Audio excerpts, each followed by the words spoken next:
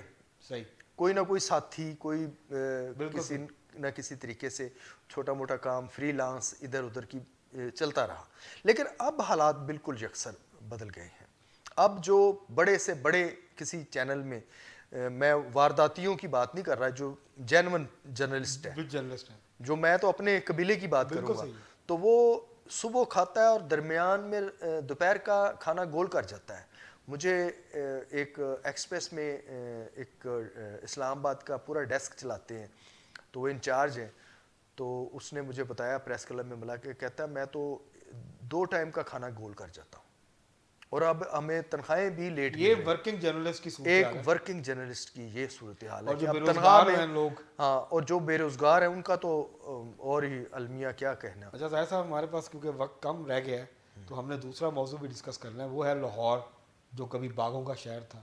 ہاں, کراچی کو کہتے تھے روشنیوں کا شہر, ہاں, اور لاہور کو کہتے تھے باغوں کا شہر. لاہور میں باغ نہ رہے, کراچی میں روشنیاں نہ رہی, وہاں 12 16 گھنٹے کی لوڈ شیڈنگ ہوتی ہے.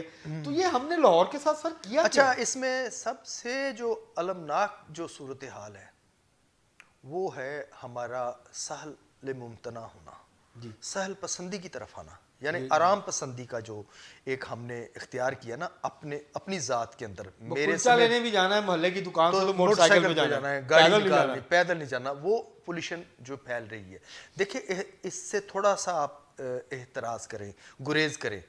پیدل چلتے تھے لوگ, میں دیکھ رہا تھا علی رضوی جیسے لوگ, بڑے بڑے صحافی, حمید اختر, یہ سارے پیدل چلتے تھے. مال پر سائیکل پہ نہیں تھی, پیدل چلتے تھے. آغا امیر حیدر سے لے کر سارے جتنے بھی ہمارے بڑے جو امیر لوگ تھے وہ بھی.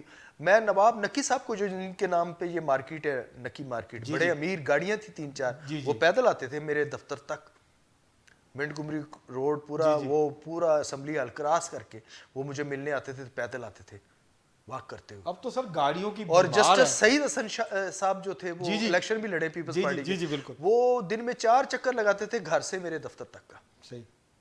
اور اب یہ صورتحال ہے کہ گاڑی, اگر میں 1 گھنٹہ کھڑا رہا ہوں سڑک کراس کرنے کے لیے, کہ گاڑیوں کی اتنی لمبی لائن تھی, گاڑیاں, اور اگر ان سے پوچھا جائے کہ بھائی آپ جا کہاں رہے ہیں, تو کوئی معقول جواب نہیں دے سکتے. ایسے ہی صحیح ہے. ایک دفعہ لاک ڈاؤن کا محسن نقوی صاحب نے, وزیر اعلیٰ پنجاب نے فیصلہ کیا, تو میں نے دیکھا مال روڈ سنسان تھی اس دن. بالکل ایسے ہی. اس دن سنسان اس لیے ہوئی کہ کچھ اہلکاروں نے, جو انہوں نے ڈائریکشن دی تھی کہ ان سے پوچھو یہ کیا لینے آئے ہیں, اگر معقول جواب نہیں دے سکتے تو گھر بھیجو ان کو. کئی لوگ تو نکلے ہی نہیں. ایسے ہی. تو یہ ایک شہر کو پراگندہ کرنے کا سب سے ایک بنیادی وجہ یہ ہے کہ ہم اپنے آپ کو, ہم گندگی پھیلانے سے, اور بھی بڑے ذرائع ہیں گندگی پھیلانے کے, ہم نے شاپر پھینک دیے, ہم نے ڈسٹ بن استعمال نہیں کیے, ان میں گندگی, کوڑا, اور یہ دھواں چھوڑنے والی گاڑیاں ہیں وہ چل رہی ہیں, یہ کارخانے شہروں میں ابھی بھی موجود ہیں. اچھا, مجھے نہیں سمجھ آئی زاہد صاحب, وہ کون شاہکار تھا, وہ کون تخلیق کار تھا جس نے لاہور میں تانگے بند کرا کے چنگچی رکشے ایجاد کیے؟ یہ ایک غربت کا ایک وہ شاخسانہ ہے.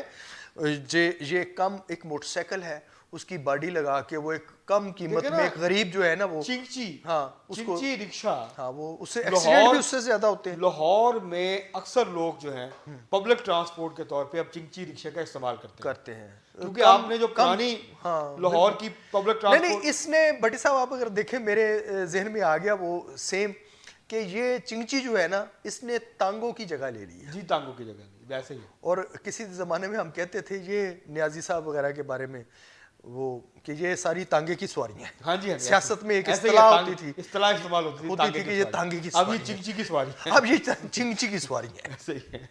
تو اب انہوں نے جو گندگی پھیلائی ہے لاہور میں, اب پہلے تو یہ تو بیڑا غرق کر دیا ہے پورے لاہور کا. ہمارے جو درخت تھے, درخت بڑے کاٹے, ہمارا سرمایہ تھی. بالکل صحیح. آئی لو دیٹ, بے دردی سے ان سے جو میں آیا ہی اس لیے تھا لاہور میں. جب مجھے تو کراچی یونیورسٹی میں داخلہ مل گیا تھا, لیکن میں نے شہر میں, شاعروں کے شہر میں رہنے کا فیصلہ اس لیے کیا کہ مجھے یہ شہر کی آپ کو تو یہ شرف حاصل ہے نا کہ آپ نے وہ لاہور دیکھا ہوا ہے جی بالکل، جو واقعی باغوں میں کا خود شہر تھا، پیدل خوبصورت تھا، سارا شہر پھرتا تھا. یہ لاہور کی مال روڈ پہ لوگ اچھا شام شام کو چہل قدمی کرتے تھے کیا اور کرتے تھے. کتاب ہاتھ میں ہوتی تھی، کتابیں، بالکل. کتب بینی کا ایک شوق، اور اس سے مال روڈ جو ہے جہاں پڑھے ایک لکھے طرف لوگوں کا. پاکی ہاؤس تھا، دوسری طرف لارڈس، اچھا یہ اور اس کے علاوہ وائی ایم سی اے، اور ایک یہ اور بھی چیز آ گئی ہے، چائنیز یہ لنچ جو ہوم. کرپشن کا جو رواج یا ایک ریت پڑی ہے، یا یہ ایک آیا ہے ایک مزاج، یہ اسی ماحول نے اسے کرپٹ کیا ہے، جو تبدیلی آئی ہے. ورنہ ایک پڑھا لکھا بندہ صحافی بھی وہ بڑا لکھنوی طرز کا لباس پہن کے ایک آدھ کتاب ہاتھ میں پکڑ کے تو مال روڈ پہ چل رہا ہوتا تھا، تو آ کے تو زیادہ سے زیادہ اس نے ایک اس میں شیزان میں چائے پی لی، یا پریس کلب میں بیٹھ گیا تو ٹی وی تک چلا گیا. یہ ان کے ٹھکانے ہوتے تھے. تو اب وہ لوگ جو ہیں ان کے فارم ہاؤس آ گئے. ان کی جو اگلی نسل میں نے دیکھی ہے، گاڑیوں کی گاڑیاں اور پیجارو اور پتہ نہیں کیا کچھ نئی سے نئی. سر یہ امکان ہے کہ لاہور کا ماحول جو ہے جتنا نہیں، سب سے زیادہ تو ہماری کیا یہ کوئی بہتری کا انتظامیہ جو ہے، ہماری جو حکومتیں ہیں، یہ ذمہ دار ہیں لاہور کو بگاڑنے میں، اس کی شکل و صورت بگاڑنے میں، اس کا ماحول خراب کرنے میں. آج اگر میں یہ خبر پڑھ رہا ہوں کہ لاہور آج بھی دنیا کے آلودہ ترین شہروں میں سر فہرست ہے، تو اس کے ذمہ دار کون ہیں؟ حکومتیں رہی ہیں، ان سے پچھلی اور ان سے پچھلی بھی ہیں اور لوگ بھی ہیں. میں اپنے آپ کو پہلے شامل کر چکا ہوں، لیکن زیادہ تر صاحب درختوں کو، سر آپ کسی محلے میں جائیں، ایک منٹ، آپ کسی محلے میں جائیں، لوگوں نے درختوں کو اپنا دشمن سمجھ لیا کہ مکان کی شان خراب ہوتی ہے، مکان پہ ٹائلیں لگاتے ہیں وہ نظر نہیں آتی. نہیں یہ اور درختوں کو جو طے کیا ہے، ایک تو سڑکوں کی نظر ہوئے. یہ تو آپ اخلاقی بات کر رہے ہیں نا، میں اس سے آگے نکل رہا ہوں کہ یہ حکومت کی ذمہ داری تھی. یہ قوانین وضع کرتے، یہ اس پر پابندیاں لگاتے، درخت کی کٹائی پر، آپ کو دو کام شجر کاری پر. شاہ جی آپ کو دو کام کرنے پڑیں گے لاہور کو. میں اب اپنے استاد کا شعر سناؤں گا. جی سر. وہ ویسے تو ان کا نام صفدر نقوی تھا، لیکن وہ نردوش ترابی کے نام سے مشہور ہوئے تھے. 80s میں بہت اچھے شاعری کرتے تھے. تو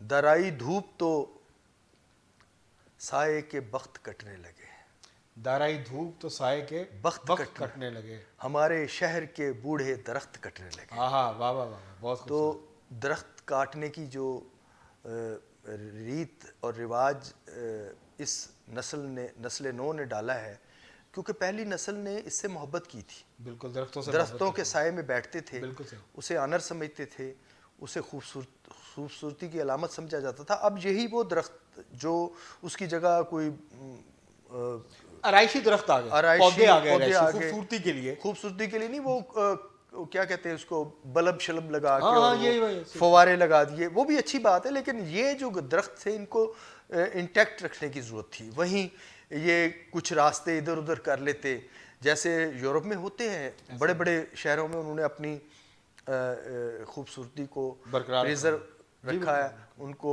نہیں چھیڑا. یہاں ہائی کورٹ تک کے فیصلے موجود ہیں کہ شہر کا ماسٹر پلان نہ تبدیل کیا جائے، اس کو نہ اس طرح غرق کیا جائے، اس کا بیڑا غرق نہ کیا جائے. لیکن حکومتوں نے، اب بھی میری استدعا ہے اس حکومت سے جو ماحول دوست ہونے کا ایک جیسچر دے رہی ہے بظاہر، تو اسے یہ گزارش ہے کہ فوری طور پر درخت کی حفاظت اور شہر کے گنجان آباد علاقوں میں شجر کاری کا وہ جو رواج ہے. ظاہر صاحب ہمارے پروگرام کا وقت جو ہے وہ ختم ہوا چاہتا ہے. ناظرین، ہم نے آج مہنگائی کے اوپر بات کی اور لاہور میں جو بہت زیادہ زہریلی فضا ہے لاہور کی اور فضائی آلودگی جس میں مسلسل اضافہ ہوتا جا رہا ہے، اس کے اوپر بات کی. لاہور جیسا کہ انتہائی خوبصورت شہر تھا، اگر پرانی تصویریں دیکھیں تو آپ حیران ہو جائیں گے موجودہ لاہور کو دیکھ کے. دراصل ہم نے ترقی کا معیار بدل لیا ہے. ہم نے ترقی کا معیار جو ہے وہ چوڑی سڑکوں اور بلند و بالا عمارتوں کو بنا لیا ہے، جو انسانوں کے رہنے کے لیے بنیادی لوازمات کی ضرورت ہوتی ہے، جس میں درخت بھی اہم حصہ ہیں ہماری ایکو سسٹم کا، کیونکہ گھونسلے بناتے ہیں پرندے درختوں کے اوپر. جانور اور انسان ان کے سائے میں گرمیوں میں جو ہے وہ پناہ لیتے ہیں. اور میں آپ کو مزے کی بات بتاؤں, گرمیوں میں لوگ اپنی گاڑیاں پارک کرنے کے لیے سائے میں درخت ڈھونڈ رہے ہوتے ہیں, اور درخت نہیں ہے کیونکہ ہم نے درختوں کا قتل عام کیا ہے. نئی ہاؤسنگ سوسائٹی جہاں بنتی ہے وہاں پابندی ہونی چاہیے کہ کم از کم 20 سے 30% رقبہ جو ہے وہ درختوں کے لیے مختص ہونا چاہیے ہاؤسنگ سوسائٹیز کا. اور اس کے ساتھ ساتھ یہ جو پبلک ٹرانسپورٹ کا جدید نظام ہے, لاہور جیسے بڑے شہر کو جس کی آبادی 1.5 کروڑ سے اوپر ہے, اگر پبلک ٹرانسپورٹ کا ایک مربوط اور فعال نظام یہاں نہیں بنایا جائے گا تو یہ فضائی آلودگی جو ہے وہ اس طرح سے بڑھتی جائے گی. موٹر سائیکلوں, گاڑیوں کی تعداد جو ہے اس کے اندر مسلسل اضافہ ہوتا جائے گا. آٹو رکشاز اور چنگچی جو ہیں وہ لاہور کے اندر فضائی آلودگی جو ہے اس میں اضافے کا باعث بنتے رہیں گے. جب تک ہم ماحول دوست ٹرانسپورٹ کا سسٹم جو ہے انٹروڈیوس نہیں کراتے, اس کے اوپر انویسٹمنٹ نہیں کرتے, اس وقت تک یہ جو مہینے آتے ہیں اکتوبر, نومبر اور دسمبر, یہ 3 مہینے اب لاہوریوں کے لیے جو ہے ان کی جان کے اوپر جو ہے وہ بن جاتی ہے, اور لاہور جو ہے وہ لیویبل شہر نہیں رہتا ان 3 مہینوں میں. تو اگر ہم نے ان چیزوں کے اوپر قابو پانا ہے تو اس کے لیے ہمیں شارٹ ٹرم, میڈیم ٹرم اور لانگ ٹرم پلاننگ جو ہے اس کی ضرورت ہے. آج کے لیے اتنا ہی, بہت شکریہ.